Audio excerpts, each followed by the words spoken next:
So I know everyone is talking about either Spider-Man or Red Dead Redemption 2 right now, but in this video, I want to talk about one of my favorite games of the last few years, Doom 2016. It's not a game I've talked about really at all on this channel because, well, there's not a lot left to say about it, to be honest. Lots of other channels have talked at length about what makes Doom such a great game, but the one aspect of Doom that I haven't heard anything about is its intro stage. Like the stage itself, this video is going to be short and sweet. Doom is nothing if not fast-paced and packed with content, and its intro stage, from the loading screen you see upon first starting the game to the moment you see the title card, does three main things. It teaches you how to play, it gets the plot across in a concise and refreshing way, and it lets you know who you're playing in this world and how you should feel about him and everything else in the whole game world. The second and third things on that list are what I want to focus on here because, well, plenty of other videos have analyzed the gameplay already, and my thoughts on Doom 2016's gameplay can be pretty easily summarized. Demonic presence at unsafe level. Perfection.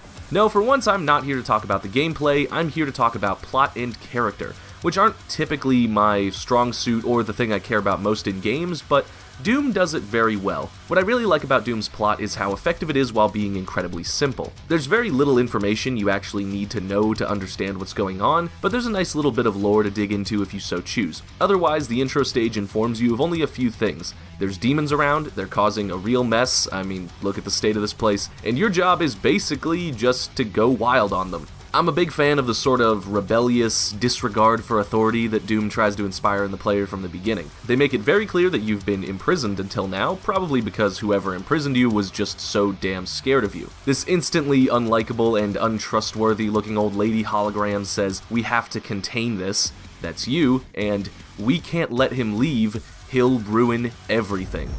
He cannot be allowed to leave this place. He will ruin everything.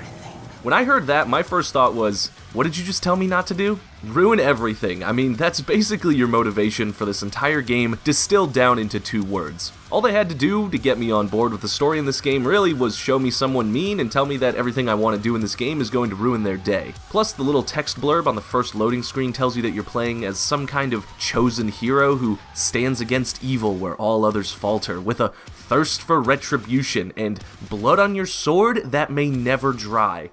Damn, now that's an introduction to a main character. And beyond how he's meant to make the player feel like a, super badass, the Doomslayer has a lot more personality than you might think, given that his canon name is DM1-5 and that he has no face, voice, or easily identifiable motive besides kill anything that looks spooky. But there's a few moments in the intro that give wonderfully subtle personality to this faceless demon-killing monster. He's obviously insanely physically strong, but just as we, the player, are still figuring out exactly how to play, the Doomslayer also seems like he might be a little rusty. Can you blame him? I mean, he's been stuck in a rock in hell for who knows how long, so he's still shaking off some of that rust. You can see here he's still kind of massaging his wrist a little, cracking his knuckles, getting ready for all of the unspeakable violence he's about to commit. Like I said, a lot of this is very subtle, but nonetheless effective. I like how the button on your controller that you use to interact with objects, like pushing switches and opening doors, is by default the same button you press to glory kill enemies. I could be reading a little too much into this particular example, but to me this shows that violence is kind of the only thing the Doomslayer can do. As this sort of demon-killing machine, our protagonist really doesn't have any other way of interacting with the world.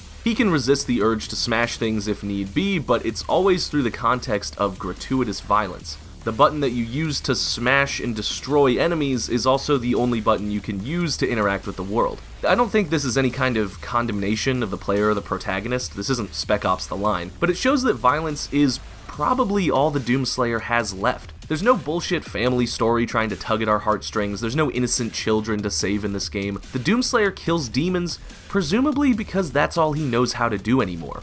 Adding to this, we have his frustration at being told what to do by an authority figure. Just here in the intro, we have him breaking out of imprisonment, pushing away a monitor with someone on it who dares to give him orders, blatantly disregarding instructions not to leave, and then smashing the screen that's trying to justify why the spawn of hell itself has broken into our world. See, this here is actually my favorite moment of the intro. As Dr. Samuel Hayden starts going on about how they had the best of intentions when releasing demons into the world, the Doomslayer takes a slow, deliberate look at the bloody corpse on the ground next to him. "For the betterment of mankind," says the voice. "It was worth the risk," he says. That slow look and then his enraged smash show more than just single-minded violence. This is where we get the smallest hint that even under all that rage and armor and demon blood, the Doomslayer is still human.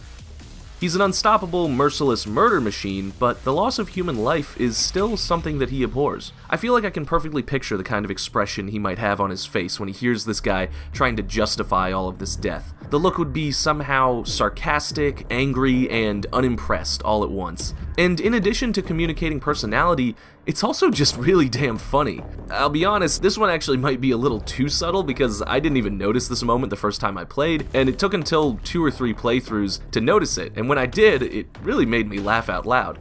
This is really what impresses me most about Doom's intro. Lots of games try to make us relate to characters with no voice, face, or personality by giving them a family, a love interest to save, a tragic backstory, a cute thing to care for, something like that. But Doom really made me feel like I knew who I was playing with basically a single look, a camera movement. That's really all it took. After that, well, I'll just let the intro speak for itself. I assure you.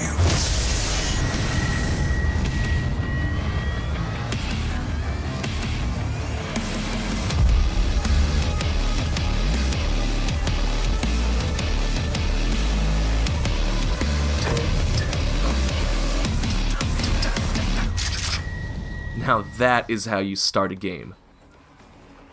So I'm thinking a Red Dead Redemption 2 video isn't going to be too far off. It's probably going to take me a while to actually finish it. But if you liked my ramblings here, then feel free to like, comment, subscribe, etc., all those YouTube things, and I'll see you next time. Thanks for watching.